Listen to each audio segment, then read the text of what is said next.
الحمد للہ رب العالمین والصلاة والسلام علی سید الانبیاء والمرسلین وعلی آلہ واصحابہ اجمعین اما بعد۔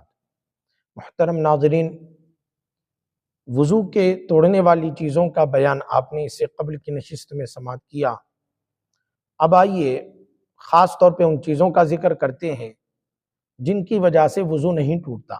عام طور پر خیال ہوتا ہے کہ شاید وضو ٹوٹ گیا ہوگا لیکن وضو نہیں ٹوٹتا، ان کا ذکر ہم کرتے ہیں، لیکن ان میں کچھ چیزوں میں احتیاطاً وضو کر لینا بھی بہتر ہوتا ہے، ان پر بھی انشاءاللہ تعالی روشنی ڈالیں گے۔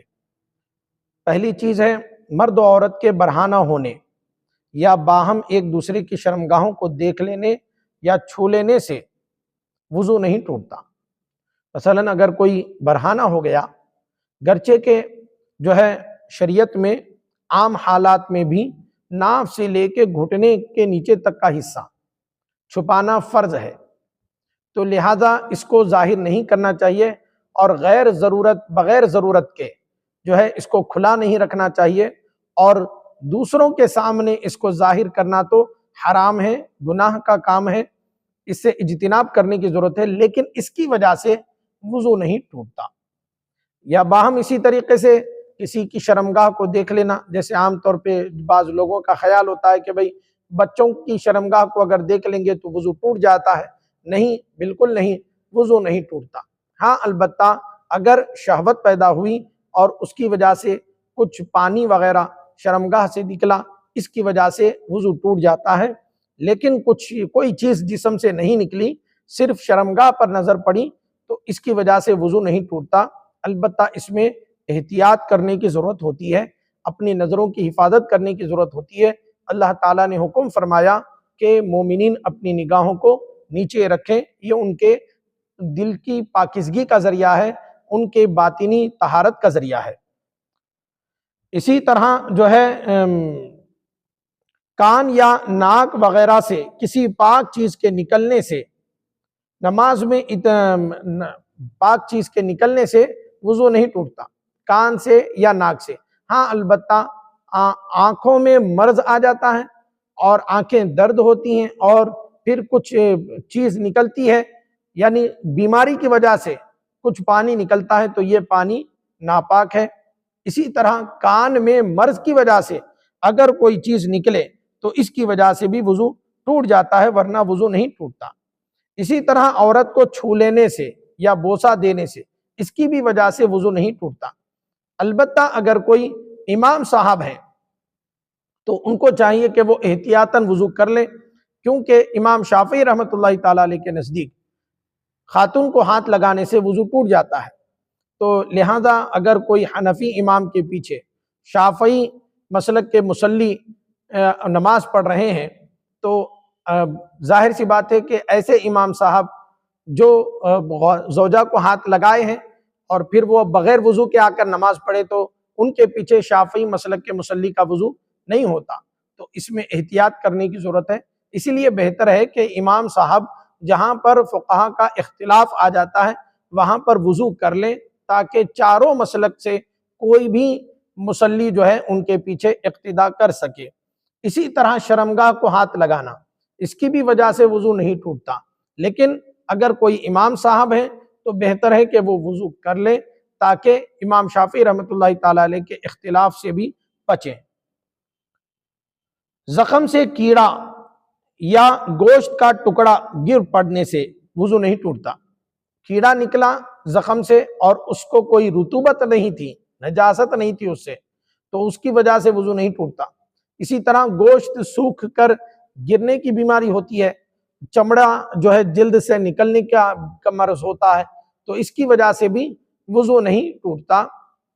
وضو تب ٹوٹتا ہے جب خون یا پیپ کا اپنی جگہ سے نکل کر بہے، اس کی وجہ سے وضو ٹوٹتا ہے۔ پھر اسی طرح وضو کے بعد سر منڈوانے یا ناخن کٹوانے یا زخم کے اوپر کی مردہ کھال نوچ ڈالنے سے وضو نہیں ٹوٹتا۔ ان چیزوں کا خیال رکھیں۔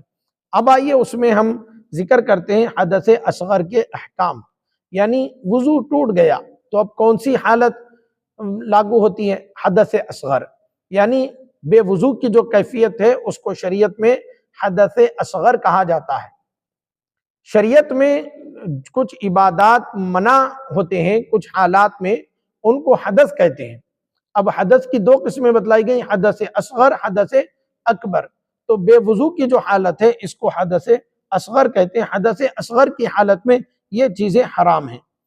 پہلا ہے نماز پڑھنا، نماز خواہ نفل نماز ہو یا فرض نماز ہو یا جمعہ ہو یا عیدین ہو، کوئی بھی نماز ہو بغیر وضو کے ادا کرنا حرام ہے، خواہ نماز جنازہ ہی کیوں نہ ہو، حرام ہے۔ البتہ عیدین اور جنازہ چونکہ اس کا بدل موجود نہیں ہے، یعنی اگر عید کی نماز کسی کی چھوٹ گئی یا نماز جنازہ کسی سے چھوٹ گئی تو پھر دوبارہ جو ہے اس کے پاس جنازے کا آپشن نہیں رہتا، ایسے ہی عید کی نماز کا آپشن نہیں رہتا۔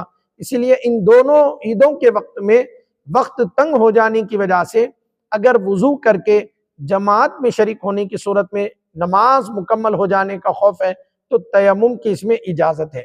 باقی جو نمازیں ہیں ان کا بدل موجود ہے، جیسے جمعہ کی نماز ہے اگر قضا ہو جائے تو پھر اس کا بدل ظہر کی نماز ہے، لہذا یہاں پر تیمم کا آپشن نہیں ہے، وضو کر کے نماز پڑھنا پڑے گا، بغیر وضو کے یہ نمازیں پڑھنا حرام ہے۔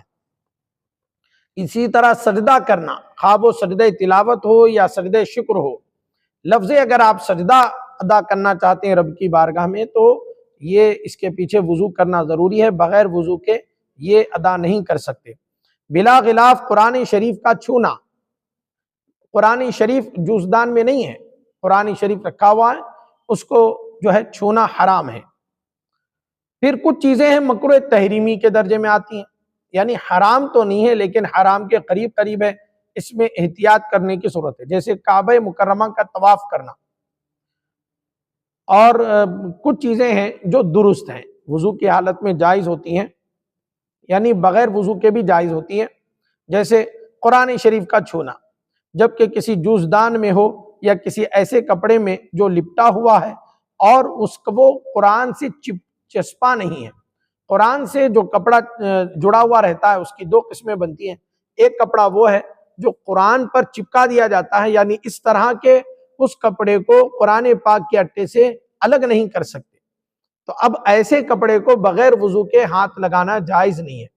لیکن اگر کوئی لفافے کی طرح کپڑا بنایا گیا اور اس کے اندر قرآن پاک رکھا ہوا، اس کو جوزدان عام طور پہ کہتے ہیں، تو جوزدان میں اگر قرآن پاک ہے یا قرآن پاک کھلا رکھا ہوا ہے اور آپ کوئی دستی سے یا تولیے سے یا کوئی پاک کپڑے سے اس قرآن پاک کو ہاتھ لگا کر اٹھانا چاہتے ہیں تو یہ آپ کے لیے جائز ہے، لیکن بغیر کپڑے بغیر جوزدان کے قرآن پاک کو ڈائریکٹ ہاتھ لگانا منع ہے، حرام ہے۔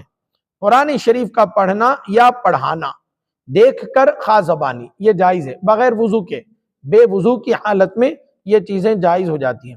اسی طرح قرآن شریف کا نابالغ بچوں کو دینا یا چھوانا یہ بھی جائز ہے، کیونکہ نابالغ بچوں پر وضو فرض نہیں ہوا، وہ مکلف نہیں ہوئے، تو اگر وہ ہاتھ لگا دیں تو اس سے کوئی قباحت لازم نہیں آتی۔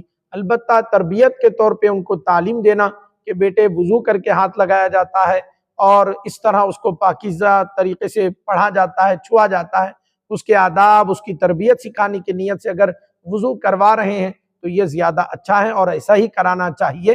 لیکن اگر بے ساختہ طور پر اگر انہوں نے ہاتھ لگا دیا تو اس میں کوئی قباحت نہیں ہے، کیونکہ نابالغ بچے مکلف نہیں ہوتے، کوئی چیز کا گناہ ان کے نامہ اعمال میں نہیں آتا۔ تو یہ کچھ چیزیں تھیں جن کے بارے میں بتلانا وضو کے مسائل میں ضروری سمجھا۔ اللہ تعالیٰ سے دعا ہے مولا کائنات ہمارے بولنے سننے کو قبول فرمائے۔ وما علینا الا البلاغ، صلی اللہ تعالی علی خیر خلقہ سیدنا محمد وعلی آلہ وصحبہ اجمعین۔